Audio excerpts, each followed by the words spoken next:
आपण जे बघितलं तो जो भाग होता तो भाग होता पोर्तुगीजांच्या अगोदर बांधलेला किल्ल्याचा, त्यामुळे ती रचना तशी आपल्याला बघायला मिळत होती. आणि आता जो आहे ना, मी असं ह्या बाजूला उभं राहू का? चालेल हां चालेल ठीक आहे. तर आता जो किल्ला आहे ना हा पूर्णपणे पोर्तुगीज बांधणीचा किल्ला आहे. कसं ओळखायचं? जसं मी काही गोष्टी सांगतो. पहिली गोष्ट म्हणजे याचं जे प्रवेशद्वार असतं ना हे अजिबात असं अट्रॅक्टिव्ह किंवा खूप एकदम त्याला बोलतात ना डेकोरेटिव्ह असं स्वरूपाचं नसतं. साधं सिंपल स्वरूपाचं तुम्हाला इथे दिसतंय. दुसरं सगळ्यात महत्त्वाचं कारण याची जे तटबंदी असते ना, ह्या तटबंदीला इकडच्या मी जरा ह्या बाजूला जाऊन बघा तुम्हाला दाखवतो. ह्या तटबंदीला थोडासा असा तुम्हाला दिसत स्लँटेड लाईन आहे, एकदम करेक्ट असा नाही आहे तो असा ढाळ आहे, स्लोप आहे. हा जो स्लोप असतो ना हा स्लोप खास करून पोर्तुगीज शैलीमध्ये आपल्याला बघायला मिळतो. तो बघा आणि त्याच्या कोपऱ्याला जसे मी अगोदर सांगितलं होतं ते बॅस्टियन्स आहे. इंग्लिशमध्ये याला बुर्जाला बॅस्टियन्स बोलतात. हे बॅस्टियन आपल्याला बघायला मिळतो आणि तो जर नाही कळला तर हा दिसेल बघा, हा तुम्हाला स्लोप दिसेल. त्याला एक इलिव्हेशन आलेलं असतं. हे बघा हे इलिव्हेशन आहे जे बरोबर एक हाफ आर्चमध्ये हाफ सर्कलमध्ये तुम्हाला बघायला मिळतं. आम्ही हे बऱ्याच किल्ल्यांवरती मी दाखवलं होतं गोव्याला की हे सगळं असं स्ट्रक्चर बघायला मिळतं. आणखी दोन गोष्टी असतात. आपल्याकडच्या किल्ल्यांना फार चांगले असे जिने नसतात. इथे तुम्हाला एकदम बोलतो ना unique one of the best असं तुम्हाला आतमध्ये जिना बघायला मिळेल जो नॉर्मली पिक्चरमध्ये तुम्ही बघता. पिक्चरमध्ये असा जाता तुम्ही सरळ नंतर दोन असे बाजू होतात, पण तो इथे तुम्हाला किल्ल्यात बघायला मिळतो. छोटेखानी किल्ला आहे पण किल्ल्याचा इतिहास अगदी म्हणजे मन हेलावून टाकेल इतका जबरदस्त किल्ला आहे. आपल्याला वाटतं ना असं वाटतं की काय एवढूसा किल्ला काय झालं असेल. हे पूर्वी नव्हतं, हे नंतर आलेलं आहे. तुम्ही हा कालखंड कुठला तो पण सांगतो तुम्हाला. 1737 पासून 1739 ही रणसंग्राम भूमी होती. जबरदस्त मोठे रणसंग्राम झालेत. मराठ्यांनी इथे रक्ताचं पाणी केलंय. इथेच आपल्या पूर्वजांनी अगदी बोलतात ना हा किल्ला जिंकण्यासाठी स्वतःच्या प्राणाची आहुती दिलेली. त्याच्यामुळे आपल्यासाठी आपल्या इतिहासामधलं हे लखलखतं पान आहे. आणि मराठ्यांच्या इतिहासातला तुम्ही सगळे कागदपत्र बघा, त्याच्यामध्ये एक महत्त्वाची मोहीम जी येते ती म्हणजे वसई मोहीम. तर मोहीम म्हणजे काय आणि वसई मोहीम म्हणजे काय एकदम थोडक्यात एकदम सोप्या भाषेत सांगतो. कारण काय होतं इतिहासामध्ये इतिहासकाराला सांगताना इतिहास अभ्यासकाला कुठे थांबायचं हे कळलं पाहिजे. कधी कधी मी भरपूर सांगत गेलो आणि तुम्हाला सगळे बाउन्सर जात आहेत तर पुढचा माणूस फक्त नुसता हां बरं ठीक आहे कळलं आणि मग ती मजा येत नाही. ते खूप वृक्ष होऊन जातं एकदम ते बोलतात ना त्याला अर्थ राहतो. तर सोप्या भाषेत सांगतो. वसई मुळात पोर्तुगीजांचा बालेकिल्ला. वसईच्या आजूबाजूचा सगळा परिसर हा पोर्तुगीज परिसर. फिरंगण ज्याला आपण नाव दिलं तर उत्तर फिरंगण बरोबर आहे. त्याच्यामुळे हा परिसर त्या काळामध्ये वसईमध्ये असणारं पोर्तुगीजांचं धार्मिक धोरण, त्या काळामध्ये असणारा व्यापारी वर्चस्व, ह्या सगळ्या गोष्टीला कुठे ना कुठेतरी सतत विरोध होत होता. विरोध कोण करत होतं तर इथले स्थानिक, इथली जी काही जनता होती ती या ठिकाणी विरोध करत होती. मग हा विरोध कुठून आहे माहिती आहे का? अगदी कल्याणपासून आहे, अगदी ठाण्यापासून आहे, ज्याला आपण साष्टी म्हणतोय. ह्या सगळ्या बाजूवरून मुंबईचं बांद्रे असेल म्हणा किंवा तो सगळा परिसर आहे, इथपासून आपला विरोध आहे. आणि त्याच्यामुळे काय झालं होतं अनेक गोष्टी अनेक कहाण्या आपल्या राज्यकर्त्यांपर्यंत येत होत्या. छत्रपती शिवाजी महाराजांनी ह्या पोर्तुगीजांवरती जबरदस्त मोठा चाप लावला होता. जी गोव्यामधली जी त्यांची मोहीम आहे 1667 साली त्यांनी पहिली मोहीम केली. कोलवाळ नावाचा किल्ला आहे, तो किल्ला महाराजांनी जिंकला. छत्रपतींचे शिवप्रभूंचे पदस्पर्श गोमंतक भूमीला लागले, त्यामुळे आपल्यासाठी तो फार महत्त्वाचा भाग आहे. शिवाजी महाराजांच्या प्रचंड ताकदीमुळे त्या ठिकाणी सप्तकोटेश्वराच्या देवाचं अधिष्ठान झालं. आणि मी सांगताना नेहमी सांगतो की हिंदू धर्म हा अगदी सगळ्या दृष्टिकोनातून सहिष्णू आहे, सगळ्या धर्मांचा आदर राखणार आहे. पण सर्व धर्मसहिष्णुता ह्या शब्दाचा अर्थ फक्त केवळ आणि केवळ आदर राखणे असा होत नाही. आपल्या धर्माचं रक्षण करणे ही सुद्धा आपलीच जबाबदारी असते. छत्रपती शिवाजी महाराजांनी हे करून दाखवलं, केवळ सांगितलं नाही. तर त्या ठिकाणी जे सप्तकोटीश्वराचं मंदिर होतं, जे उद्ध्वस्त केलं होतं पोर्तुगीजांनी, त्यांच्या नाकावर टिचून पुन्हा ते मंदिर तिथे उभं करून दाखवलं. त्याच्यावर शिलालेख असणारा एकमेव मंदिर आहे जिथे छत्रपतीने आपलं नाव त्या ठिकाणी ती दिलेली आज्ञा, त्या आज्ञेला शिवाज्ञा असं म्हणतात, ती शिवाज्ञा तिथे कोरलेली आहे.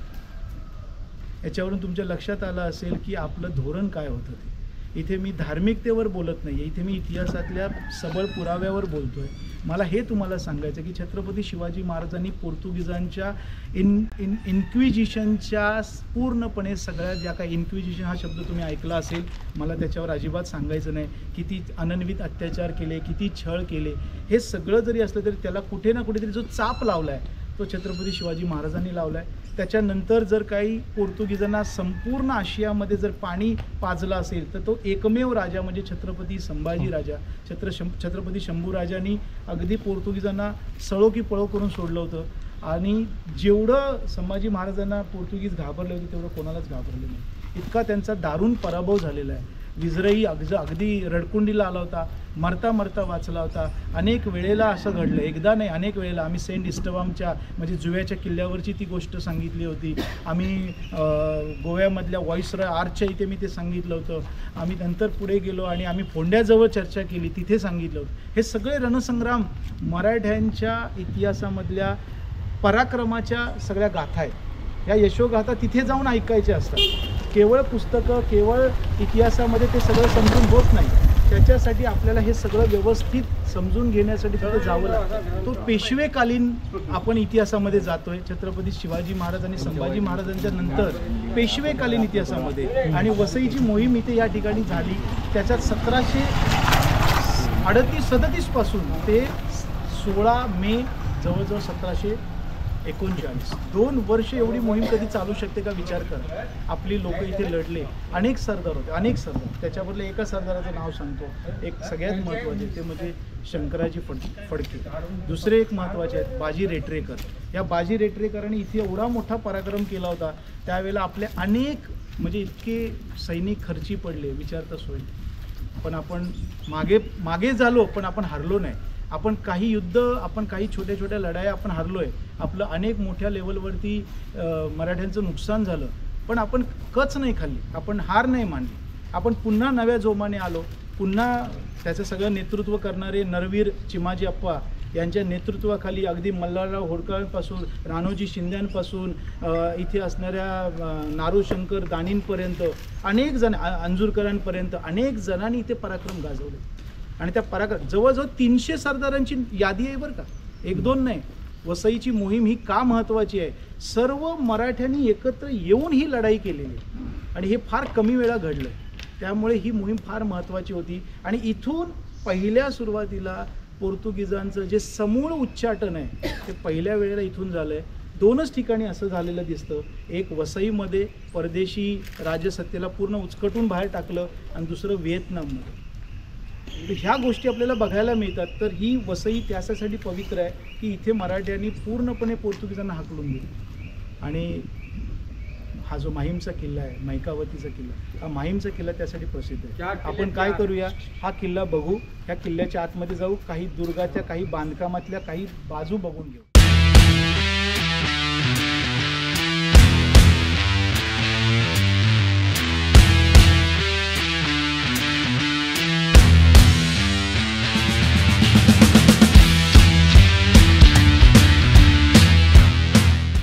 काही महत्त्वाचं ठेवलं जायचं ते इथे होतं. आणि ह्या सगळ्या बराकी होत्या. या बराकी होत्या, इथे सामान ठेवलं जायचं, सैनिक राहत होते. आणि ह्या किल्ल्याला शिड्या लागल्या होत्या तरीसुद्धा आपल्याला हा किल्ला जिंकता आला नव्हता. त्याचं कारण इथे तोफा, भरपूर तोफा होत्या. त्यामुळे आता आपण इथून सुरुवात करणार आहे. असं फिरून ही गडफेरी करून इथे येणार. पहिलं जाणारं जे मुख्य ठिकाण आहे, हा वॉच टॉवर, उंच जागा, ही बहुमजली अशी इमारत आहे. आता बघा, मी तुम्हाला जसं मगाशी म्हणालो होतो ना, आता मी कमी बोलतो, तुम्ही स्वतः निरीक्षण सुरू करा. सर तुम्हाला बरं वाटतंय? दादासाहेब ऐका ना जरा. नाही, मुद्दा काय होतो, माझा लिंक तुटून जाते त्याच्यामुळे. तर इथं तुम्हाला दिसतात ह्या मोठ्या मोठ्या जंग्या दिसत आहेत. कशासाठी असतील? विषय समजा. इथे तुम्हाला खाचा दिसत आहेत, बरोबर आहे? खाचा आहे म्हणजे काय आहे, याच्यावरती दुसरा मजला फ्लोअर होता, सेकंड फ्लोअर होता. सेकंड फ्लोअर वरती सुद्धा तुम्हाला जागा दिसत आहेत बघा. या जंग्या सुद्धा त्या ठिकाणी आहेत. हा, या ठिकाणी अगोदर पूर्वी असं जिना होता, त्या जिन्यावरून तुम्ही वर जाऊ शकत होता. आणि अजून एक महत्वाची गोष्ट, हा एक महत्वाचा भाग आहे, हा सगळ्यात उंच भाग आहे किल्ल्यातला, बरोबर आहे? त्याच्यामुळे इथे सगळ्यात महत्त्वाचं किल्लेदाराचं राहणं असेल, इथे डॉक्युमेंटेशन असेल, ऑफिस असेल, सगळा दारुगोळा ठेवणं असेल म्हणा, त्याच्यामुळे याला छान रंगरंगोटी केलेली असायची. आता ही रंगरंगोटी त्यावेळेची होती का, तर हा एक क्वेश्चन मार्क आहे. तर तुम्ही म्हणाल की त्यावेळेला होती, असं होतं तसं होतं, तर ते काय मी तेवढं सांगू नाही शकणार, कारण ते कुठे काही असं एकदम परफेक्ट डॉक्युमेंटेड नाही आहे. हां, पण हा भाग त्या काळातला अतिशय महत्त्वाचा भाग होता किल्ल्याचा. ओके. दुसरी गोष्ट, याच्यावरती सुद्धा वॉच टॉवर टाईपमध्ये जसं आपण तिकडे बघितलं तो भाग होता, त्यामुळे खूप दूरपर्यंतच्या सगळ्या परिसरावरती लक्ष ठेवणं सहज शक्य होतं. आता हे तुम्हाला स्वतःला हळूहळू कळायला लागेल, कारण किल्ल्यांचा एकदा पॅटर्न समजलं ना, किल्ले तुमच्याशी बोलायला लागतात. असं आहे. ते दगड माती तुम्हाला सगळं सांगते गोष्ट, फक्त तुम्ही आता ते सगळं बघणं गरजेचं आहे.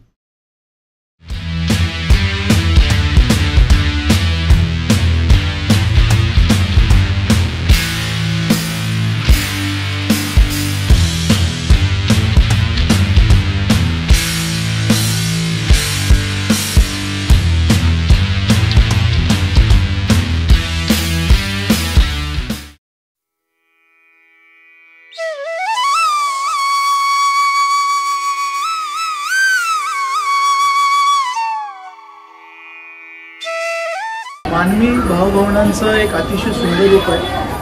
आपल्याकडे काही धार्मिक डोक्यामध्ये आराखडे असतात आणि त्याचा परिणाम आपल्याकडे होत असतो. पूर्वीपासून आपल्याकडे ज्या काही सांस्कृतिक खानाखुणा आहे त्याच्यामध्ये एक विरगळीला अतिशय विशेष महत्त्व आहे. विरगळीचे अनेक प्रकार असतात. विरगळ, गदेगळ, सतीशिळा, अशा विविध प्रकारच्या आपल्याला विरगळी बघायला मिळतात. त्याच्यामधली शीतला देवीच्या मंदिरामध्ये असणारे एक अनोखं शिल्प आहे. त्या शिल्पाचं वेगळे पण वैशिष्ट्य आता इथे तुम्हाला अजिबात दिसणार नाही, कारण याला पूर्णपणे झाकलेलं आहे, बरोबर आहे. परंतु ही काय आहे ते तुम्हाला मी दाखवतो. जर थोडं मी वरती करून बघितलं तर गाय आहे आणि गायीच्या खाली तिचं वासरू आहे. हे धेनुगळ आहे. याला काय बोलतात? धेनुगळ. धेनुगळ.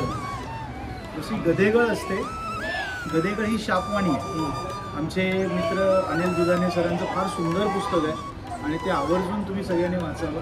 तर गदेगळ ही शापवाणी असते. सतीशिळा ही एखाद्या सतीच्या प्रित्यार्थ ती केलेली असते. विरगळ एखाद्या वीराने पराक्रम गाजवला, त्या पराक्रम गाजवताना त्याचं धारातीर्थी पडलं तर त्याच्या आठवणीमध्ये तयार केलेली असते.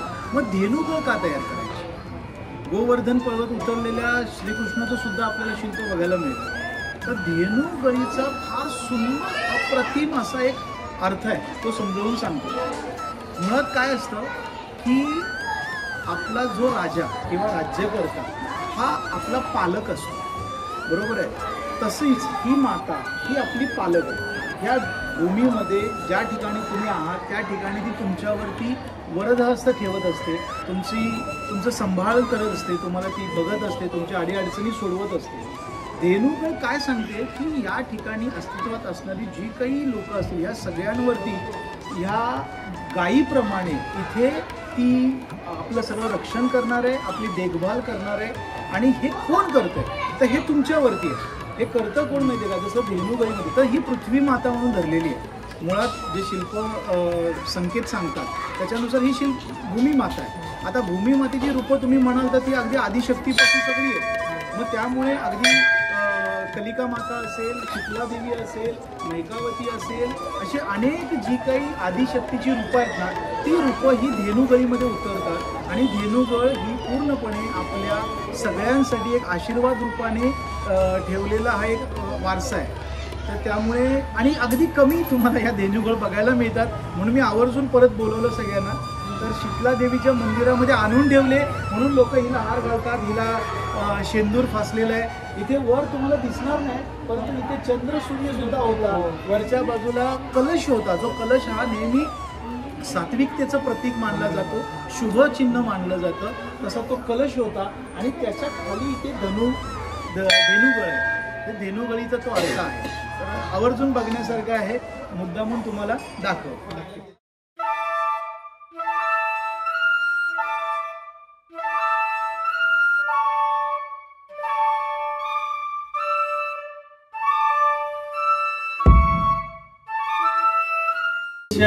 भुईकोटाच्या पार्श्वभूमीवर आपण इथे आता उभे आहोत. केळव्यामध्ये एकूण 2 प्रकारचे किल्ले आहेत. आपण जे किल्ल्यांची सगळी मालिका बघत आलो ना, त्या किल्ल्यातली प्रत्येक किल्ल्याचं एक वेगळं वैशिष्ट्य दिसते तुम्हाला. तुम्ही शिरगावचा किल्ला बघितला, त्याचं एक वेगळेपण जाणवलं असेल. त्याच्यानंतरचा आपण माहीमचा किल्ला बघितला, त्याचं वेगळेपण होतं. माहीमचा किल्ला आत्ताच्या घडीला जो स्ट्रक्चर आहे पूर्णपणे हा पोर्तुगीज बांधकाम शैलीतला हा किल्ला आहे. त्याच्यानंतरचा हा दुसरा किल्ला आहे. मध्ये आपण माहीमची खाडी ओलांडली. माहीम म्हणजे मैकावती, हेही मी तुम्हाला इतिहास सगळा समजावून सांगितला. आणि त्याच्यानंतर आता आपल्याला काय दिसतंय, आपण आता हे माहीमच्या बरोबर केळवे माहीम नेहमी बोलतो की नाही, तर त्याच्यातल्या ह्या भुईकोटाजवळ आहे. हा अगदी सागराच्या तटाला लागून असणारा हा कोट आहे. याचं नाव आहे केळवे भुईकोट. आणि केळव्याच्या बरोबर तुम्ही जर ही तटबंदी, ही सागर किनारपट्टी बघितली तर तिथे मुखाचा भाग दिसेल, दांडा खाडी बोलतात त्याला. त्या दांडा खाडीचा राखणदार म्हणून एक अतिशय सुंदर आणि युनिक किल्ला आहे. युनिक म्हणजे असा किल्ल्याचं बांधकाम तुम्हाला सबंध पूर्ण ह्या कोकण किनारपट्टीवर बघायला मिळणार नाही, असा तो किल्ला आहे.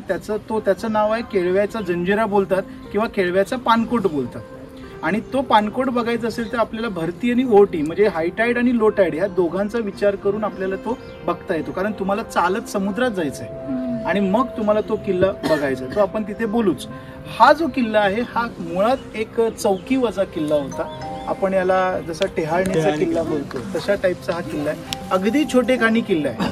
पण हा किल्ला आपण बघण्यासाठी आलो याचं एकमेव कारण म्हणजे दुर्ग संवर्धन काय याचं कारण सांगतो. इथे ह्या वसईच्या पूर्ण पट्ट्यामध्ये वसई दुर्ग संवर्धन मोहीम नावाची मोहीम राबवणारे डॉक्टर श्रीदत्त राऊत यांनी फार पूर्वी याचे कागदपत्र आपल्या पेशवे दप्तरातून म्हणा किंवा आपल्या भारत इतिहास संशोधन मंडळातून बरेच काढले, त्याचा अभ्यास केला. आणि त्याच्यानंतर त्यांनी अनेक इथे कार्यक्रम केले. त्या कार्यक्रमात काय झालं की लोकांना, जसं तुम्ही बघितलं असेल की हा सगळा जो परिसर आहे हा थोडासा टुरिझमकडे झुकलेला आहे. लोक आपला थोडा विरंगुळा शोधायला इकडे येतात आणि त्याच्यामुळे हे सगळं जे आहे ना पूर्णपणे दुर्लक्षित होतं. दुर्लक्षित असल्यामुळे तुम्हाला गंमत वाटेल, हा जो आता तुम्हाला हा दरवाजा दिसतोय ना, हा दरवाजा मी स्वतः एवढाच असाच फक्त वाकून बघितला होता. एवढी त्याच्यात वाळू होती पूर्णपणे, अगदी ज्याला आपण रेतीत गाडलेला म्हणतो ना असा हा किल्ला होता. पूर्ण ह्या बाजूने रेती होती, इकडून मागून आहे फूट झाडी झुरळा तुम्हाला दिसतोय सगळा. पण हा याचा तुम्ही वरून एरियल किंवा जर ड्रोनने तुम्ही घेतलं ना, चांदणी कशी असते चांदणी, तसा हा याचा किल्ल्याचा आकार आहे.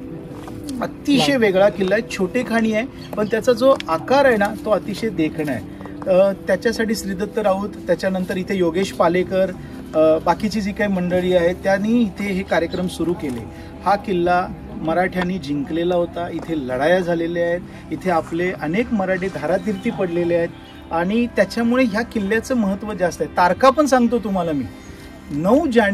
7 जानेवारी शिरगाव, 9 जानेवारी केळवे, 10 जानेवारी माहीम, सगळ्या ह्या एका पाठोपाठ एक ह्या किल्ल्यांच्या मोहिमा आपल्या मराठ्यांनी जिंकलेल्या आहेत 1739 मध्ये. हे इथले सगळे परिसर, बाजूला तांदुळवाडीचा किल्ला, इकडे गेला तर आशेरीचा किल्ला आहे.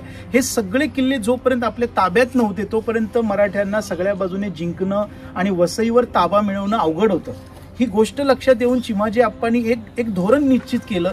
प्रत्येक सरदारांकडे काही मोहिमा राबवल्या आणि त्याच्यातून हे छोटे छोटे किल्ले आणि त्याचा परिसर आपल्या ताब्यात घेतला. मराठ्यांनी इथे अगदी शिड्या लावून ह्याच्या आतमध्ये चढलेले आहेत. त्यांनी तो परिसर जिंकून घेतलेला आहे. ह्याच्या बाजूला अगदी तुम्ही बघितलं ना, तटाच्या बाजूला तुमच्या लक्षात येईल की समुद्राची अगदी त्याला पाठ आहे. इतक्या तो जवळ समुद्राला लागून हा किल्ला आहे. त्यामुळे इकडे यांना ह्या बाजूने सागरी त्यांचं स्वतःचं जे काही संरक्षण होतं पोर्तुगीजांचं ते सतत असायचं. त्यामुळे एकच बाजू आपल्याकडे होती आणि त्या दृष्टिकोनातून आपल्या मराठ्यांनी प्रयत्न करून हा किल्ला जिंकला. तो दिवस इथे विजय दिवस म्हणून साजरा केला जातो. जानेवारीला 9-10 तारखेला मोठा कार्यक्रम असतो केळवे माहीममध्ये. अनेक लोक येतात इथे. या ठिकाणी पालखी होते. त्याच्यानंतर अनेक इथली गावातली लोक कमी असले तरी अनेक दुर्गप्रेमी महाराष्ट्राच्या कानाकोपऱ्यातून इथे येतात आणि ह्या पालखीमध्ये आणि ह्या दुर्ग विजयाच्या ह्या कार्यक्रमामध्ये सहभागी होतात. लक्षात घ्या, दुर्ग म्हणजे काय केवळ ह्या गडकोटांना किंवा ह्या दगडांनाच फक्त काही महत्त्व आहे असं नाही. त्याच्या पाठीमागची भावना महत्त्वाची आहे. त्याच्या पाठीमागचा इतिहास महत्त्वाचा आहे. वसईची मोहीम ही मी परत सांगतो, मगाशी तुम्ही मुद्दा अगदी ठासून सांगितला होता, तो म्हणजे आपण पोर्तुगीजांना ह्या इथून उत्तर फिरंगातून उचकटून लावलंय. हे कदाचित तुम्हाला ते वाक्याचा त्याचं गांभीर्य म्हणा किंवा त्याचा मतितार्थ कदाचित कळला नसेल. मी गोव्यामध्ये फिरलोय. मी गोव्यामध्ये 2000 सालापासून आज तागायत जातो. अनेक वेळा गेलोय. कितीतरी वेळा त्या गोव्यातल्या अगदी गल्ल्यांमध्ये फिरलो. म्हणजे मला गोवा तोंडपाठ आहे. साऊथ गोवा, नॉर्थ गोवा असेल, साळीगाव असेल, तुम्हाला सांगतो खाली अगदी कानकोण्या पोळ्यापर्यंत पासून ते इकडे पेडण्यापर्यंत एवढा सगळा परिसर मी फिरलोय. त्याच्यात मला एक दिसतं की ज्या वेळेला तुमच्या अस्तित्वावरती प्रश्नचिन्ह येतो, तुमचं स्वतःचं स्वत्व सुद्धा टिकवून ठेवणं अवघड होतं, अशा वेळेला स्वधर्म किंवा स्वतःच्या घराचं रक्षण करणं, स्वतःच्या बायका पोरांचं रक्षण करणं, स्वतःच्या मालमत्तेचं रक्षण करणं ही किती मोठी गोष्ट होते हे आपल्याला त्यावेळेला कळतं. आणि तेव्हा कळतं की आपल्याला पोर्तुगीजांना उचकडून टाकणं का महत्त्वाचं होतं. एवढं झाल्यानंतर तुम्ही वसईच्या तहाची कधीतरी कलम वाचा. चिमाजी अप्पांनी जो वसईचा तह केला त्याच्यात कुठेही त्यांनी असं म्हटलं नाही की तुम्ही ख्रिश्चन धर्मातल्या लोकांनी इथून चालते व्हा. फतवा काढला नाही. इथे जे आहे ते गुण्यागोविंदाने नांदतील, जे आहे ते इथे राहतील. त्यांनी विजयाची जी खूनगाठ म्हणून, विजयाचं एक प्रतीक म्हणून त्यांनी इथले ज्या चर्चेस होते वसईच्या आणि वसईच्या परिसरातले, त्या चर्चेसच्या घंटा काढून घेतल्या. त्या घंटा तुम्हाला माहिती आहे वेगवेगळ्या मंदिरांना दान दिल्या. नाशिकचं मग आपण म्हणालो नारो शंकर दाणी हे सरदार होते. त्या सरदारांनी तिथे मंदिर बांधलेलं जे आहे त्या मंदिराला ती घंटा दान दिलेली आहे. भीमाशंकरला तुम्ही गेला, नाशिकचं जे नगरपालिकेचा लोगो आहे लोगो मध्ये पण आहे, ठेऊरला आहे. अनेक ठिकाणी. म्हणजे खास तुम्हाला सांगतो भीमाशंकरचं ज्योतिर्लिंगाचं मंदिर आहे. 12 ज्योतिर्लिंगांमध्ये येतं. तुम्ही कधी बल्लाळेश्वराला गेला, बल्लाळेश्वरचा अशा मेनवलीला तुम्ही गेला, नाना फडणवीसला, तिथे तुम्ही आवर्जून बघा. ह्या सगळ्या तुम्हाला घंटा ह्या विजयाचं प्रतीक म्हणून तिथे लावलेलं आहे. आता राहिला प्रश्न दुर्ग रचनेचा. परत सांगतो, मगाशी जे मी माहीमला सांगितलं ते बघा. तुम्हाला जर ती धार जी आहे ती धार तुम्हाला स्लांटेड दिसत असेल, ढळलेली दिसत असेल तर ते बांधकाम पोर्तुगीजांचं आहे. तुम्हाला चांदणीसारखा किंवा तुम्हाला एखादा बाणाकृती आकाराचा बुरुज दिसत असेल तर तो बुरुज कुठला आहे? पोर्तुगीजांनी बांधलेला आहे. तुम्हाला दरवाजा साधा महिरप नसलेला अगदी सिंपल पद्धतीचा दरवाजा दिसत असेल तर ते पोर्तुगीज बांधकाम आहे. त्या बांधकामामध्ये आपल्याला आणखी दिसतं की तो किल्ला अगदी छोटेखानी किल्ला म्हणूया आपण त्याला. फार मोठा तुम्हाला किल्ला दिसत नाही, कारण त्यांना गरज नव्हती. हे इथे फार लोक होती, त्यांच्याकडे शिपाई होते असं बिलकुल नाही. अतिशय कमी लोकांवर, तोकड्या लोकांवर ते लोक किल्ला लढवायचे. त्यांची ताकद नंबर ऑफ ह्याच्यामध्ये नव्हती, पीपल्समध्ये नव्हती. त्यांची ताकद होती वेपन्समध्ये. त्यांच्याकडे ती सगळी जी काही अद्ययावत यंत्रणा होती ती सगळी फक्त आणि फक्त शस्त्रावर डिपेंड होती. आणि म्हणून आपण बरेच वेळाला इथे येऊन बघा एक मोहीम 2 ते 2.5 वर्ष चालणं चेष्टा नाही. आपली सगळी लोक एवढं सगळं सोडून पूर्णपणे पुण्यातून, साताऱ्यातून आणि वेगवेगळ्या टप्प्यातून इथे उत्तर कोकणात ठाम देऊन बसली होती, ठिया देऊन बसली होती. ते काय उगाच नाही. इथे त्यांनी खरंच खूप प्रयत्नांती शेवटी आपला 1739ला हा सगळा भाग मुक्त केला. आणि तेव्हापासून आज तागायतपर्यंत हा भाग आज आपल्या म्हणजे मराठी संस्कृतीच्या पाऊलखुणा जपत राहिलेलं आहे. त्याचं एकमेव कारण नरवीर चिमाजी अप्पा यांच्या नेतृत्वाखाली झालेली वसई मोहीम. य.न. केळकरांचं पुस्तक आहे, आवर्जून वाचा. खूप जबरदस्त आहे वसईचं मोहीम. एक डिसोजा म्हणून पण सर आहे, त्यांचं एक खूप चांगलं पुस्तक आहे. त्यांचं वसईचे रगेल अँड रंगेल पोर्तुगीज असं एक फार जबरदस्त पुस्तक आहे. ही पुस्तकं मी तुम्हाला का सांगतोय, आता मी सगळ्यांनाच सांगतो खरं सांगायला गेलं तर. आणि मला माहिती आहे ह्याच्यातले 100 पैकी 80 जण ते बघत पण नाहीत. परंतु जे उरलेले 5 जण आहेत, 10 जण आहेत ना, ते माझ्यासाठी महत्त्वाचे आहेत. ते उद्या वाचतील, त्याच्यातून खरा इतिहास शोधतील, 4 लोकांना सांगतील. कसं असतं, आजच्या रीलच्या आणि ह्या यूट्यूब आणि ह्या सगळ्या काळामध्ये ना, तुम्ही मुळातून संदर्भ ग्रंथ वाचणं, मी सांगितलं म्हणून नाही. संदीप मुळीक सर बोलतायत बाबा त्यांनी हे सांगितलं असं नाही. कदाचित माझी चूक होऊ शकते, कदाचित माझा दृष्टिकोन चुकीचा असू शकतो. पण तुम्ही स्वतःहून कागदपत्र तपासायची सुरुवात करा, त्याला तपासून घ्या. त्या तुमच्या चाचणीवर तुम्हाला काय कळतं ह्याचा विचार करा. त्याच्यातून तुम्हाला इतिहासाच्या गोष्टींचा खरा उलगडा होतो, असं माझं प्रामाणिक मत आहे. तर असा हा छोटेखानी किल्ला आहे. किल्ला बघून घ्या. लढाई झालेला किल्ला आहे. इथे खूप छान, फारसं नाहीये, परंतु आमच्या योगेश पालेकर आणि ही सगळी मंडळी आहेत, यांनी इथे ह्या आपल्या केळवे गावातली पोरं आहेत, ह्या सगळ्यांनी ह्या किल्ल्यावरती काम केलं. आणि ही सगळी वाळू म्हणजे अगदी ट्रक भरूनच्या भरून वाळू काढलेली आहे. आणि हा दरवाजा मेन मुळात पहिला खुला केला. नंतर टेकडी दिसेल तुम्हाला, खरं म्हणजे त्याची जागा तुमच्या लक्षात येईल किती वाळू चढलेली आहे वरती. हे भरतीच्या किंवा या सगळे आता मध्ये एक तोक्ते वादळ आलं होतं किंवा आणखी काही ज्या हे झालेत ना, त्याच्यामुळे हा सगळ्याचा पडझडीचा भाग आहे. तर मंडळी या 1-2 मिनिटं आपण तो किल्ला थोडक्यात बघूया आणि मग आपण निघू इथे. तुम्हाला बघायला मिळतील हा लगेच दुसरा दरवाजा आहे.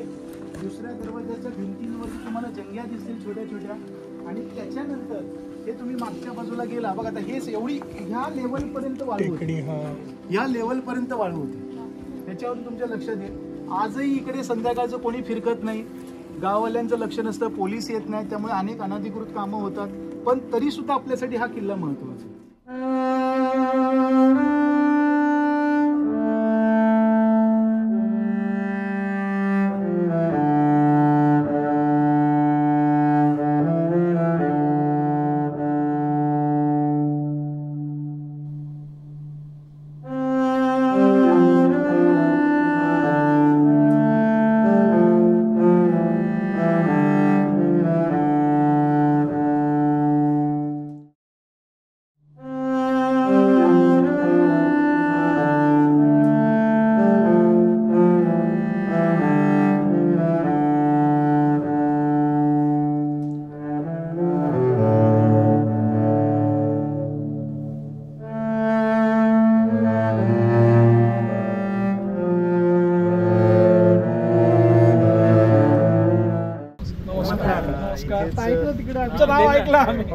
तर सांगितलं होतं मी सगळ्यांना, तुमची ओळख करून दिली होती मगाशी. तर ते वेळात वेळ काढून आपल्यासाठी आलेत आणि इथे त्यांचं बरंच काम चालतं दुर्ग संवर्धनाचं. तर मला वाटतं की मी थोडंसं जरा पॉज घेतो आणि त्यांच्याकडे धुरा देतो थोडंसं तुम्हाला, तर ते मार्गदर्शन करतील.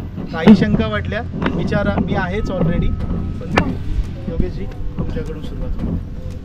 वारसा संस्कृती आणि नाशिकची संस्था वैनतेय ह्या दोन्ही संस्थेच्या सभासदांचं मी स्थानिक म्हणून केळव्यात प्रथमतः स्वागत करतो. तुम्ही केळव्याचा इतिहास आणि बऱ्याचशा गोष्टी म्हणजे हा प्रदेश जो आहे तो महिकावती किंवा राजा बिंबसार जो आहे त्याचा हा प्रदेश. कदाचित सकाळपासून तुम्ही हा सगळा इतिहास ऐकत असाल. किल्ल्यांच्या बाबतीत आता तुमची निराशा झाली आहे का मला माहिती नाही. म्हणजे नाशिकच्या भागामधले तुम्ही किल्ले म्हटले की तुमच्यासाठी ते अवाढव्य स्वरूप आहे. म्हणजे मी माझ्या बाजूने एक विचार करून तुमच्याशी निराशा जरी झालेली म्हणजे असं एक माझं प्राथमिक मत फक्त मी तुमच्यासमोर मांडलं. आत्ता राहिला प्रश्न की ह्या वास्तू फार मोठ्या स्वरूपात जरी नसल्या म्हणजे अगदी आपण म्हणतो नजरेच्या टप्प्यामध्ये ह्या वास्तू संपतात. पण ह्याचा भौगोलिक विचार जर केला तर आता आपण केळवा दांडाखाडीचा हा पाणकोड जो आहे, जंजिरा जो आहे, इथे उभे आहोत. ह्याच्या पाठीमागे खाडी ओलांडली की केळवे दांडाखाडी, ह्याच्यावर पोर्तुगीज राजचिन्ह असलेलं किल्ला आणि फार मोठ्या स्वरूपात आता पडझड झाली आहे. आपण अवशेष बघू शकतो. पाठीमागे उसरणी म्हणून गाव आहे. त्या उसरणी गावामध्ये एकच वीर आहे ऐतिहासिक, त्याचा पुरावा बळबाव म्हणून सापडतो. आत्ताच तुम्ही भुईकोटावर जाऊन आलात, ह्या बागेचं जे समोरचं टोक दिसतंय तिथे केळवा भुईकोट आहे. त्याच्या पलीकडे म्हणजे खाडी ओलांडली की लगेच माहीमचा टप्पा झाला की तेवढ्याच अंतरावर शिरगाव. हे सांगण्याचा मूळ हेतू आहे की भौगोलिकदृष्ट्या छोटे छोटे का असेनात पण एवढ्या वास्तू किंवा एवढे किल्ले इथे असण्याचं कारण हेच असू शकतं की इथे पूर्वीच्या काळामध्ये व्यापार चालायचा. केळव्याचं पूर्वीचं नाव आहे कर्दलीवन, म्हणजे केळव्याचं गाव म्हणून केळव्याचं नाव संस्कृतामध्ये कर्दलीवम म्हणून म्हटलेलं आहे. इथे आलं, नाग पानवेल म्हणजे ह्या पान आपण खात नाहीत, आपण पुणेरी पान वगैरे खातो. इथलं पान जे आहे ते काळं पान म्हटलं जातं जे फार तिखट आहे. आलं, हळद आणि पान असा व्यापार आणि केळी इथे मोठ्या प्रमाणात व्हायचा. आता पोर्तुगीजांपासून म्हणजे 1516 म्हणजे 1525 वगैरेचा काळ साधारणतः पकडूया. हे किल्ले सगळेच्या सगळे पोर्तुगीज काळामध्ये बांधलेले आहेत. ओके, तर ह्याच्यामध्ये बाजार जो आहे म्हणजे व्यापार जो आहे तो फार मोठ्या प्रमाणात व्हायचा. तिथनं आपल्याकडनं ह्या सगळ्या मसाल्यांच्या गोष्टी किंवा इतर फळांचा व्यापार व्हायचा आणि बाहेरच्या प्रदेशातनं मँगलोरियन कौलांचाही इथे व्यापार मोठ्या प्रमाणात व्हायचा. अगदी ह्या कोपऱ्यावर इथे बोट फुटून त्याचे कौलांचा ढीग आजही जर आपण गेलो तर तो बघायला मिळतो तिथे. म्हणजे जुन्या काळी ती जी बोट फुटलेली आहे कौला आजही आपल्याला तिथे मिळतं. आता ही जी वास्तू आहे ही वास्तू कडे मी पुन्हा वळतो.